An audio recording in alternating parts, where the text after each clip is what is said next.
पर ये मेरी सोच कहती है कि आप लोग ऐसा नहीं करते। प्रतिदिन हमें देते हैं जो देव दीपावली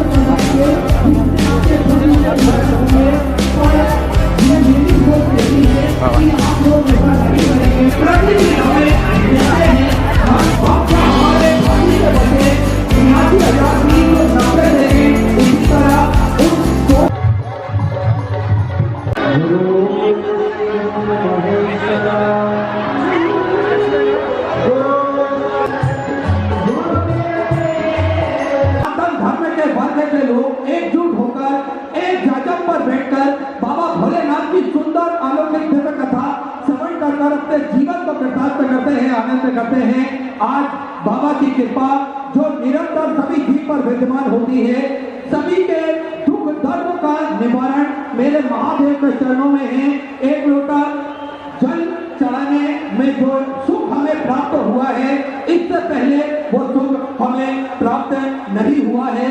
बाबा भोलेनाथ की ही कृपा है जो निरंतर हम सभी श्री शिवाय नमस्तुभ्यं का जाप कर अपने जीवन में कुछ बदलाव लाते हैं और अपने मन में एक शांति महसूस करते हैं। ये श्री शिवाय नमस्तुभ्यं जब जाप का मंत्र का जो हम जाप करते हैं, उसका प्रभाव हमारे जीवन में हम सभी को देखने को ही बनता है।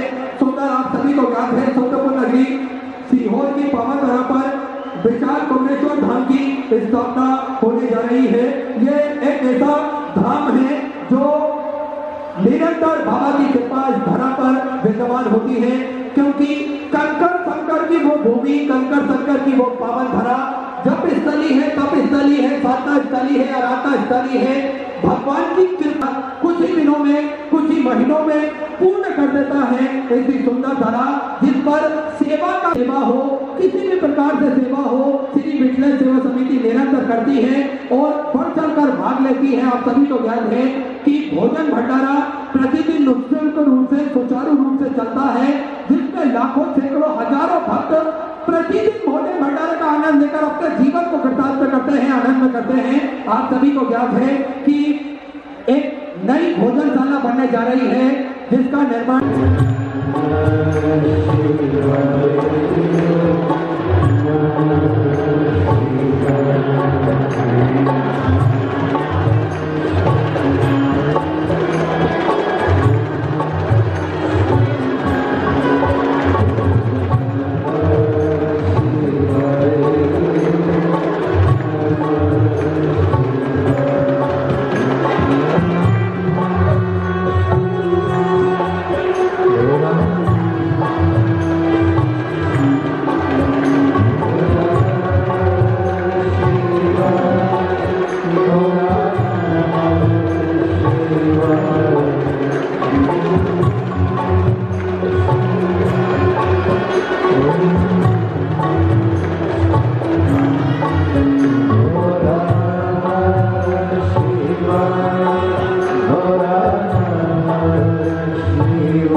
त्र्यंबकेश्वर भगवान की जय, सीताराम सरकार की जय, गोदावरी महाराज की जय, भुवनेश्वर महादेव की जय, सप्तशृंगी माता की जय।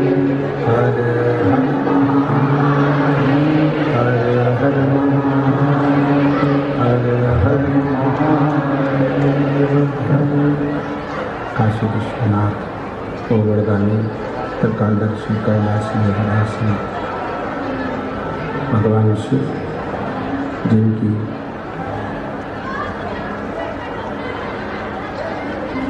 पुनीत पावन शिव महापुराण की कथा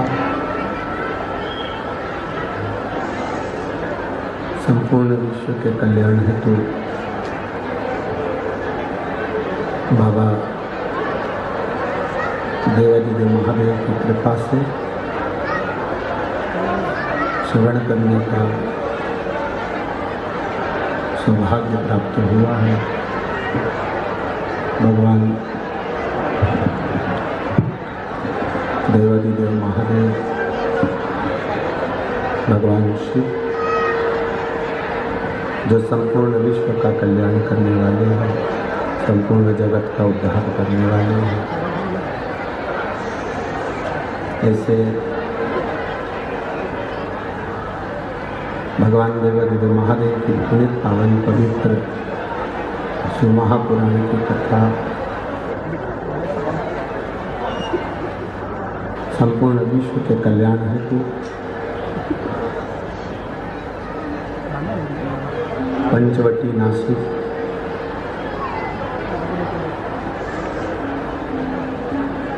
माँ गोदावरी का तट, कपालेश्वर महादेव, त्र्यंबकेश्वर महादेव की ये पवित्र भूमि, जो संपूर्ण विश्व का कल्याण करने वाली है, संपूर्ण जगत का उद्धार करने वाली है, ऐसी पवित्र धरा पर माँ गोदावरी के तट पर आप और हम पवित्र शिव महापुराण की कथा श्रवण करने का सौभाग्य प्राप्त हुआ।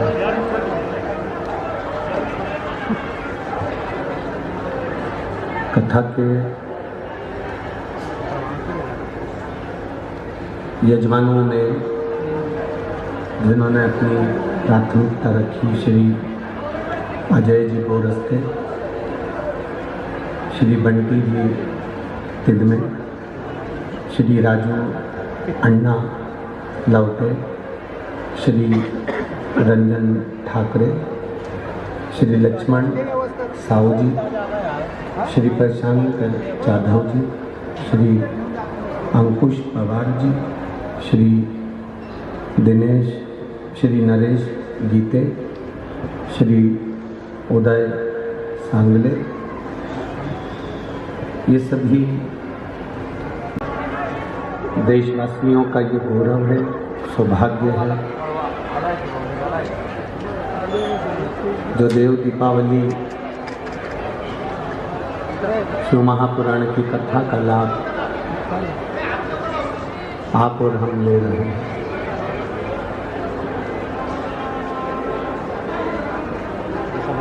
कठिन में भी कठिन है मनुष्य का शरीर, और उस मानव के शरीर में भी कठिन है भगवत भजन।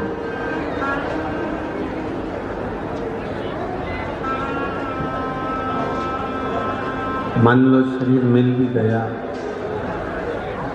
शरीर प्राप्त भी हो गया, और उसके बाद भी हम भगवान का भजन ना कर पाए, भगवान का स्मरण ना कर पाए, तो ये हमारा जीवन फिर व्यर्थ है।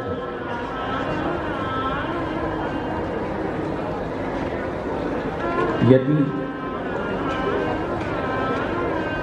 शरीर मानव का मिला है और मिलने के बाद भी अगर हम भगवान की भक्ति में नहीं डूब पाए तो हमारा जीवन व्यर्थ है।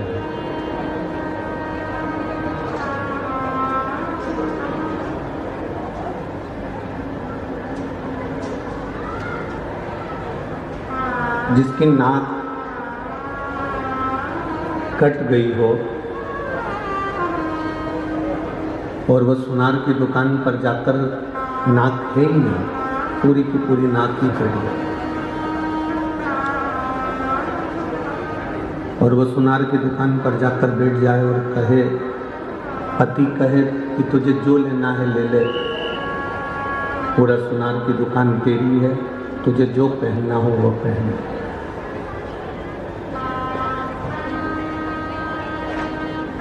चाहे हार पहन लो,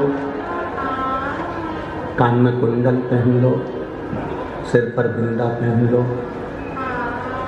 जब शरीर पर नाक ही नहीं है तो श्रृंगार अच्छा लगेगा क्या? जम के बोलो जरा, लगेगा नहीं।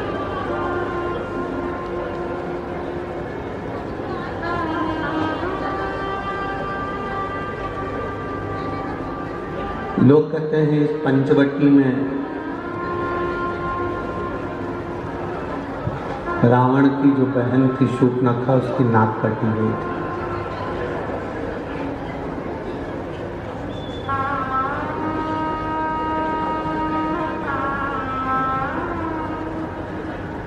सुनार की दुकान पर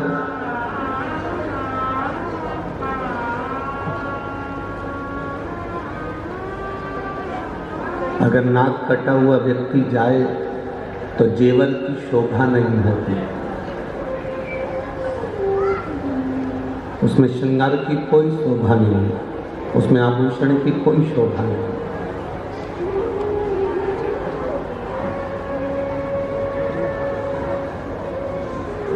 सुनार की दुकान पर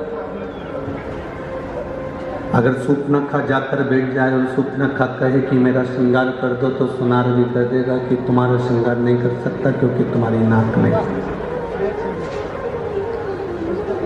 तुम्हारी नासिका नहीं है, तुम्हारी नाक नहीं है।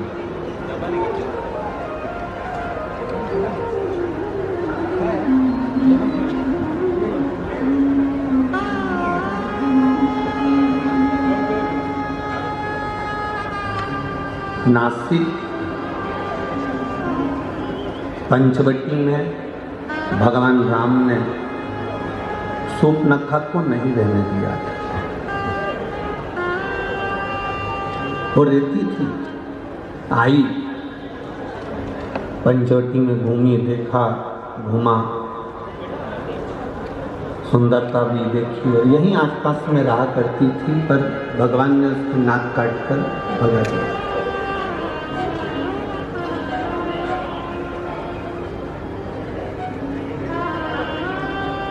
शूर्पणखा कौन?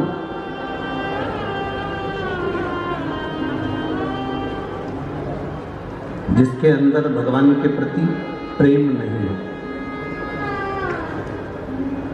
जो भगवान को पहचान नहीं सकती हो, जो भगवान का भजन नहीं कर सकती हो, जो स्मरण नहीं कर सकती हो, जो कभी मंत्र का जाप ना करे, जो कभी स्मरण ना करे, जो कभी भगवान की अविरल भक्ति में ना डूबी हो, वो शूर्पणखा को भगवान ने नाक काटा और भगा दिया।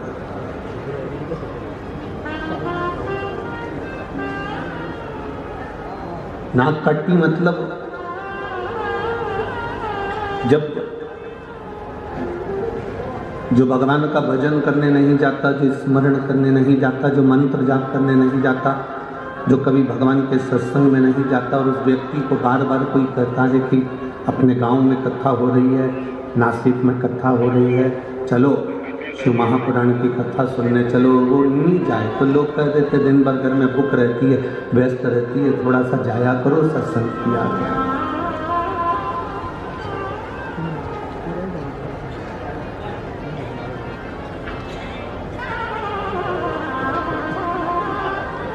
नाक कटे हुए व्यक्ति की सुनार की दुकान पर कोई काम नहीं है।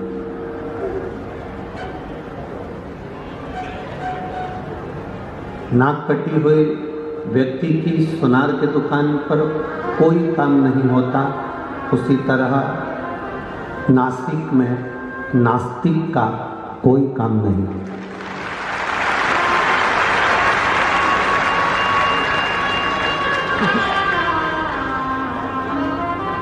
अगर गोदावरी के तट पर आप रह रहे हैं, नासिक की पवित्र भूमि पर आप रह रहे हैं, इस कपालेश्वर महादेव त्र्यंबकेश्वर बाबा की इस पवित्र भूमि पर इस रज कर आप निवास कर रहे हैं, तो आपका भाव परमात्मा के प्रति होना चाहिए और वो भी शुद्ध होना चाहिए। उसमें दिखावे का कोई काम ना हो आपका, कोई भ्रमित होने का कार्य ना हो आपका। सोमनाथ जी में रहने वाले गुजरात के भाई इतने खुश होते हैं कि हम सोमनाथ जी की धरा पर रह रहे हैं। उज्जैनी में रहने वाले महाकालेश्वर के पास रहने वाले इतने प्रसन्न होते हैं कि हम उज्जैनी में रह रहे हैं। विश्वनाथ में रहने वाले, काशी में रहने वाले इतने प्रसन्न होते हैं कि हम विश्वनाथ की नगरी में रह रहे हैं। कृष्णेश्वर भीमाशंकर में रहने वाले इतने प्रसन्न होते हैं कि हम कृष्णेश्वर भीमाशंकर की नगरी में रह रहे हैं। नागेश्वर में रहने वाले नागेश्वर को देखकर प्रसन्न होते हैं। केदारेश्वर में रहने वाले केदारेश्वर को देखकर प्रसन्न होते हैं। रामेश्वर में रहने वाले रामेश्वर को देखकर प्रसन्न होते हैं। मल्लिकार्जुन में रहने वाले मल्लिकार्जुन को देखकर प्रसन्न होते हैं। पर 12 ज्योतिर्लिंग में जो प्रसन्नता है उससे 1000 ज़्यादा गुना प्रसन्नता त्र्यंबक की भूमि में होना चाहिए, क्योंकि माँ ब्रह्मा विष्णु और महेश तीन हैं। सारे 12 ज्योतिर्लिंग में केवल महेश भगवान शंकर विराजे हैं, पर केवल एक इस माँ गोदावरी का तट ऐसा है, ये भूमि ऐसी है नासिक की, जहाँ पर ब्रह्मा विष्णु और महेश तीनों एक साथ विराजे हैं। ये वो पवित्र है।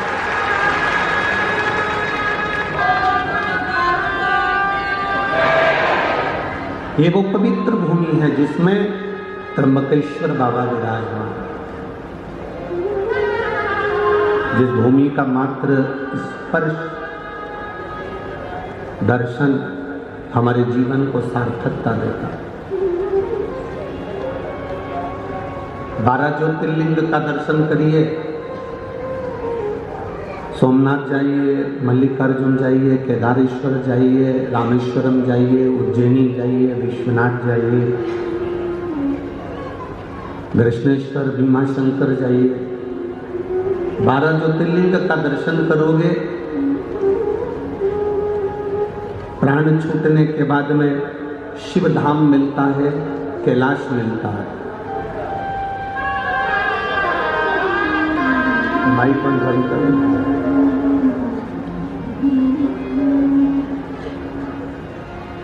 12 ज्योतिर्लिंग का दर्शन करते हो तो ज्यादा बुजुर्ग माता है तो बेचारी ग्राउंड के अंदर ही नहीं घुस पाती,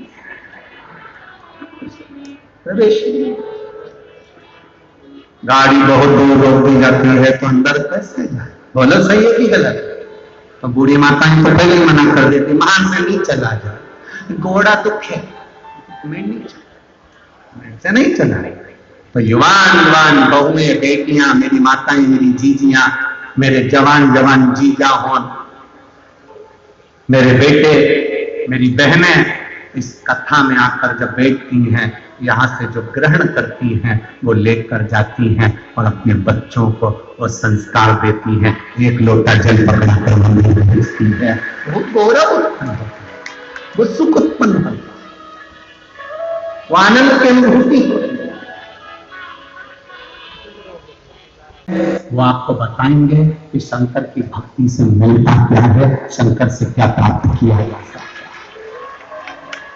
ब्रह्मा ब्रह्मलोक में रहते हैं, भगवान विष्णु वैकुंठ लोक में रहते हैं, पर मेरा महादेव इसी मृत्यु लोक में कैलाश पर पृथ्वी पर रहता है। इसी कैलाश पर पृथ्वी पर रहता मृत्यु लोक। आप पुकारोगे वो तुरंत। जिस दिन आप समझ गए उस दिन जिंदगी का सुख आपको भीतर होगा। जिस गोदावरी के तट पर आप कथा सुन रहे हैं, जिस माता गोदावरी के तट पर सप्तशृंगी माता के इस पावन सानिध्य में, त्र्यंबकेश्वर बाबा के इस पावन सानिध्य में, कपालेश्वर महादेव के इस पावन सानिध्य में, कान्हेराम जी के इस पावन सानिध्य में शिव महापुराण की कथा सुन रहे हो, इस पवित्र भूमि पर बैठकर अगर आप कथा का रसतत्व ग्रहण कर रहे हो तो ये विश्वास मानकर चलना कि भूमि में अगर असुरों को दिया, राक्षसों को दिया तो देवताओं को भी दिया।